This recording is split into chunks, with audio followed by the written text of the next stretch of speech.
ہم شرک سمجھتے ہیں قبروں کی پوجا کو، ہم نے شرک سمجھ لیا بتوں کی پوجا کو۔ بھائی آج کل تو معاملہ اس سے آگے کہیں آگے گزر چکا ہے۔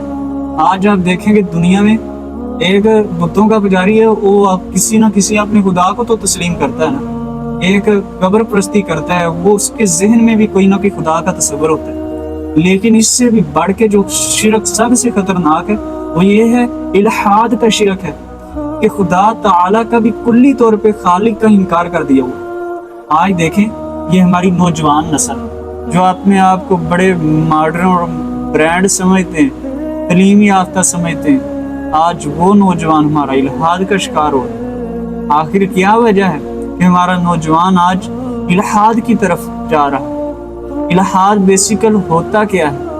آج میں بتاؤں گا کن بنیادوں پہ الحاد کھڑا ہے۔ سب سے پہلی بات یہ ہے کہ میرے نوجوان کو پرائمری سے لے کے آگے ایم اے تک، ایم فل تک جو لفظ کوئی سینکڑوں دفعہ رٹا اس کا لگوایا جاتا ہے، وہ لفظ یہ ہے کہ بیٹا جو چیز تجھے نظر آتی ہے نا اس کی حقیقت ہے، جو چیز نظر نہیں آتی نا اس کی کوئی حقیقت نہیں۔ آپ دیکھیں کہ اللہ کیا ہمیں نظر آتا ہے، دوزخ جہنم کیا ہمیں نظر آتی ہے، جنت ہمیں نظر آتی، قبر کا عذاب ہمیں نظر آتا ہے؟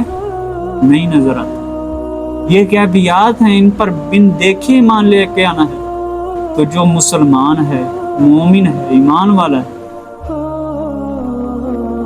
اس کے لیے کتنا ایک خطرناک جملہ ہے۔ تو آج ہمارا نوجوان جب یہ بار بار یہ مغربی لٹریچر پڑھتا ہے تو الحاد کا شکار ہوتا ہے، وہ الحاد کا شکار ہوتا ہے۔